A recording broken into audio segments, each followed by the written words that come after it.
C'est juste une pensée, voilà, pour nous encourager. Pour nous encourager. Et la pensée, c'est par rapport à cette parole d'Élie. Élie va se retrouver devant Jézabel. Élie va se retrouver après le combat avec les prophètes de Baal, après avoir affronté les prophètes de Baal. Jézabel va être à sa poursuite. Et Élie va se retrouver quelque part où, je crois, c'est là où Élie va dire au Seigneur, Seigneur, je ne suis pas plus meilleur que mes pères. Je crois que c'est là où Élie va le dire, je ne suis pas plus meilleur que mes pères. Et face à Jézabel, Élie a compris au fait qu'il était faible, malgré qu'il avait terrassé les prophètes de Baal, malgré qu'il avait prié, le feu était descendu du ciel. Élie avait compris qu'il avait besoin du soutien du Seigneur. Élie avait compris que si le Seigneur n'était pas là, Élie était foutu. Il va dire, Père, je ne suis pas plus meilleur que mes pères. Il va comprendre qu'il n'est pas plus meilleur que les autres.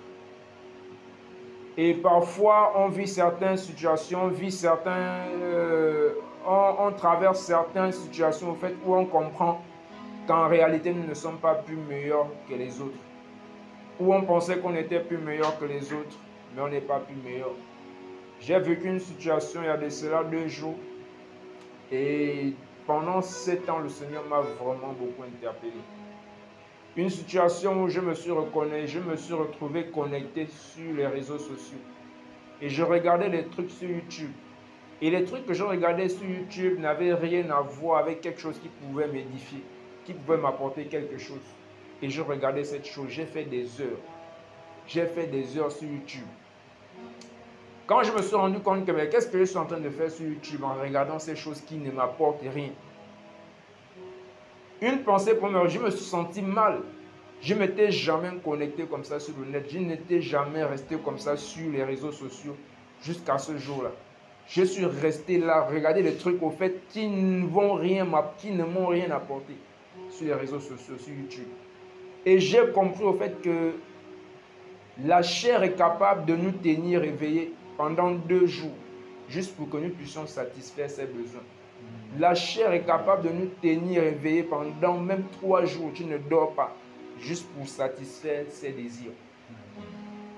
Maintenant, quand on voudra chercher le Seigneur, quand on voudra chercher la face du Seigneur, prier, vous allez vous rendre compte que même 1 heure, c'est compliqué.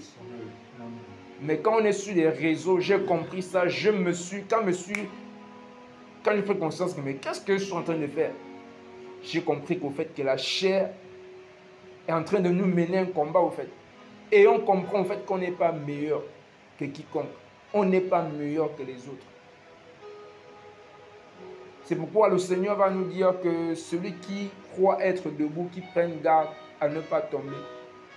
Au fait, on n'est pas debout, mais c'est le Seigneur qui nous tient. C'est le Seigneur qui nous tient.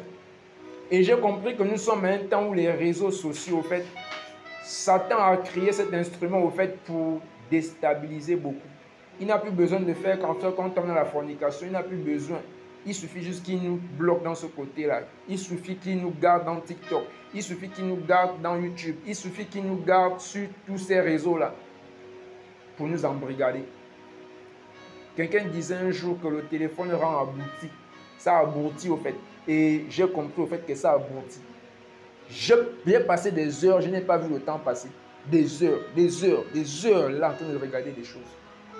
Je me rends compte, mais qu'est-ce que je suis en train de faire? Et la chair, c'est cette lutte. Et également, comme Élie l'a dit, qu'il n'est pas plus meilleur que ses pères, j'ai compris et je comprends tous les jours que je ne suis pas plus meilleur que mes frères. Je ne suis pas plus meilleur que mes soeurs. C'est le Seigneur qui nous garde. Et en passant au fait, juste nous encourager. Et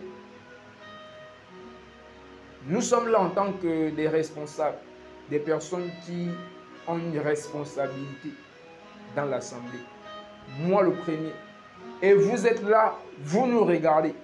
Vous êtes là au fait, nous sommes un modèle pour vous. Je suis un modèle pour beaucoup. Et par rapport à ma marche, par rapport à ma vie, vous, en tant que des personnes qui nous regardez et que nous sommes comme des modèles pour vous, vous devez être capable.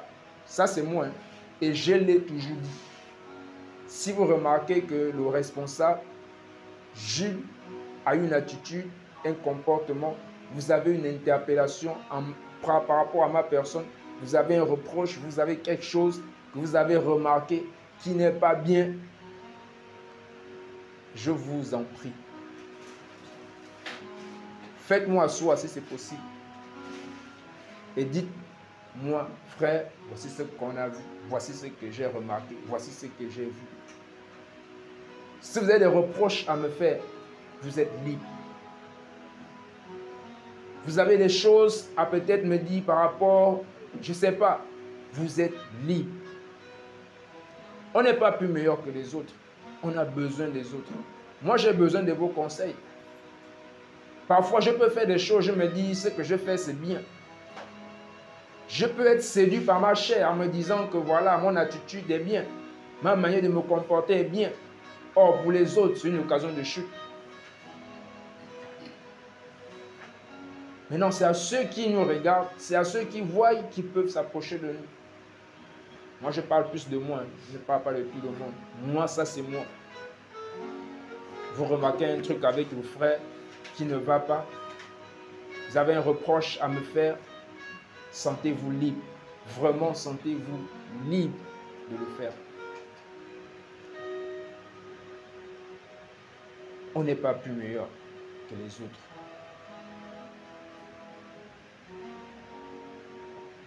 Donc, c'est vraiment ce que je tenais à partager avec nous.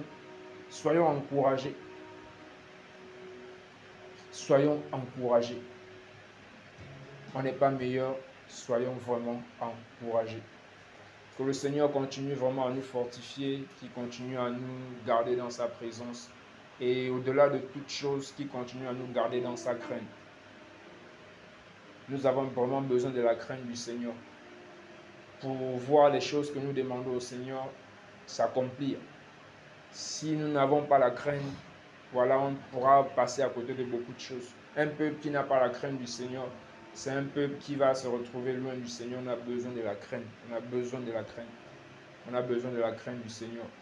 Et c'est pourquoi notre sujet de prière, vraiment, j'aimerais qu'on prie vraiment pour ça. J'aimerais vraiment qu'on puisse, au-delà de tous les sujets qu'on a, qu'on puisse vraiment prier pour ça, que la crainte du Seigneur revienne dans nos cœurs. Parce que s'il n'y a pas la crainte du Seigneur, on va faire les choses avec négligence. S'il n'y a pas la crainte, au fait, aujourd'hui, on se rend compte au fait qu'on a plus la crainte des hommes de Dieu. On craint plus les hommes de Dieu que Dieu lui-même, au fait, qui nous a appelés à son œuvre. Et si on craint plus les hommes, on fera les œuvres, on fera l'œuvre du Seigneur selon les hommes. On ne fera pas l'œuvre du Seigneur selon le Seigneur. Au fait, la crainte du Seigneur, on a remplacé la crainte de Dieu aujourd'hui par la crainte des hommes. Aujourd'hui, les hommes craignent plus les pasteurs, les responsables que le Seigneur. On fait bien les choses quand les hommes sont là à côté de nous, mais quand les hommes ne sont pas là, on dit bon, en tout cas Dieu n'est plus là. Dieu n'est plus là. Nous devons avoir la crainte du Seigneur. Nous devons prier pour que la crainte revienne dans nos cœurs. Moi le premier, j'ai perdu cette crainte. Moi le premier, ça a disparu. Je ne vais pas vous dire que je crains le Seigneur comme autrefois. Si je vous dis que je crains le Seigneur comme autrefois, c'est un mensonge. La crainte est en train de quitter peu à peu de mon cœur.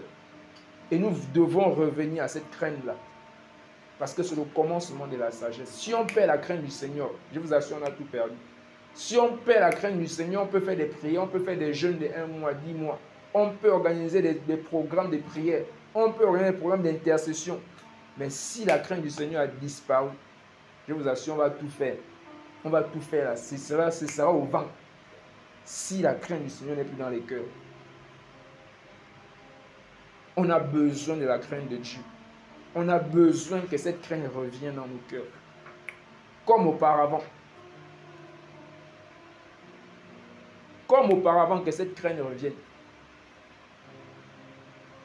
Il n'y a qu'à regarder à nos débuts, chacun parmi nous, hein, à notre commencement, notre début de foi. On n'était pas encore, on ne se connaissait pas. Chacun connaît ça début de son début. On dit quoi? Début de sa foi. Hein? Quand il a commencé avec le Seigneur. Tu sais comment tu faisais. Tu sais les choses, les interdits que le Seigneur t'avait voilà, donné. Tu sais au fait comment tu marchais. Mais aujourd'hui, est-ce qu'on marche encore de la même manière? Non, on a perdu cette crainte. Le zèle qu'on avait, l'amour qu'on avait au début, on n'a plus cet amour au fait. C'est la crainte qui a diminué. C'est la crainte qui a disparu peu à peu de nos cœurs. Et si la crainte disparaît des cœurs, la crainte également va disparaître dans l'église. Il n'y aura plus la crainte dans les cœurs de ceux qui viennent nous voir. Il n'y aura plus la crainte dans les cœurs de ceux qui viennent parmi nous. Parce que nous-mêmes, nous avons perdu la crainte du Seigneur. Et quand on perd la crainte du Seigneur, qu'est-ce qui remplace la crainte de Dieu? C'est la religion. Quand on perd la crainte de Dieu, on va commencer à construire la tour de Babel. Quand on perd la crainte de Dieu, on va commencer à être dans le mélange. Quand on perd la crainte de Dieu, c'est la religion qui s'installe. Et nous devons revenir à la crainte du Seigneur. Donc notre sujet de prière, vraiment, j'aimerais qu'on prie vraiment pour ça, dans nos maisons. Que chacun vraiment prie. Prions pour que la crainte du Seigneur revienne dans nos cœurs. Que la crainte du Seigneur revienne dans nos cœurs. Parce que à la crainte de Dieu, les gens vont fuir le mal. Les gens auront la haine du mal. Comment comprendre que les gens servent dans l'église et ils vivent comme ils veulent? Comment comprendre que les gens prêchent, les gens enseignent, les gens chantent, les gens font l'œuvre du Seigneur dans l'assemblée, mais ils font comme ils veulent, ils vivent comme ils veulent, ils pratiquent le péché comme ils veulent, mais ils servent le Seigneur. Comment comprendre ça? C'est parce que la crainte du Seigneur, il n'y a plus la place, ça a disparu. On est dans les apparences. Quelqu'un disait un jour que les apparences, c'est comme un collant. Quand on met un collant, au fait, le collant n'arrange pas les formes d'une femme, mais le collant révèle juste comment tu es. Beaucoup sont, parce qu'on a perdu la crainte, au fait, beaucoup sont dans les apparences. Et nous devons revenir à cette crainte.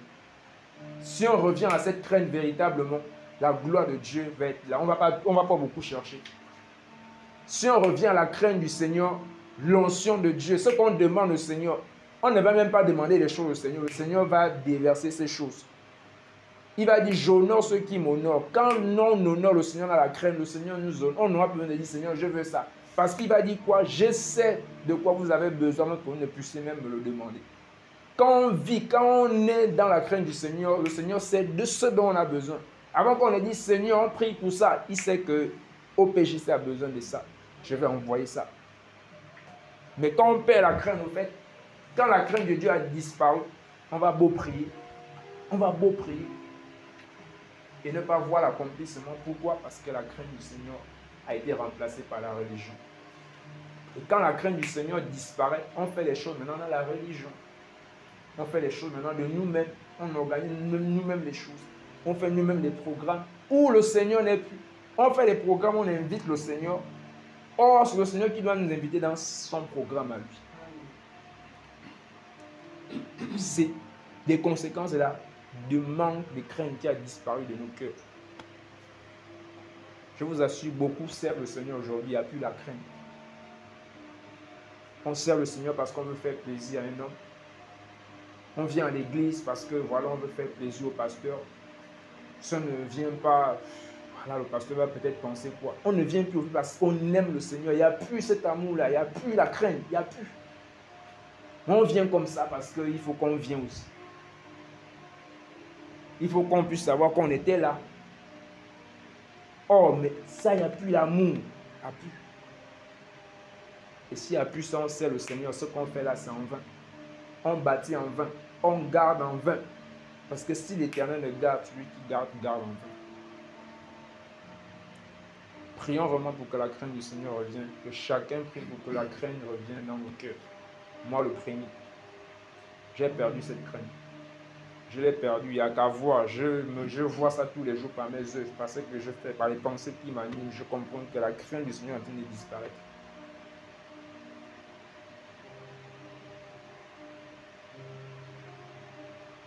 Je comprends que la crainte du Seigneur est en train de disparaître peu à peu. Prions les uns pour les autres. Priez beaucoup pour moi. Pensez beaucoup à moi dans vos prières quand c'est possible. Priez vraiment beaucoup pour moi. J'ai besoin de vos prières. Je ne suis pas plus meilleur que quiconque ici. Je ne suis pas meilleur.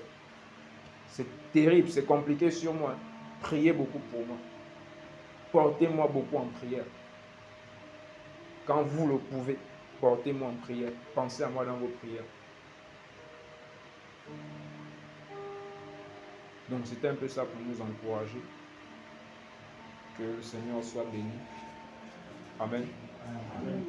Donc tu vas rendre grâce au Seigneur, tu vas bénir le Seigneur, tu vas dire merci au Seigneur pour sa grâce. Tu vas dire merci au Seigneur pour ces temps. Bénis le Seigneur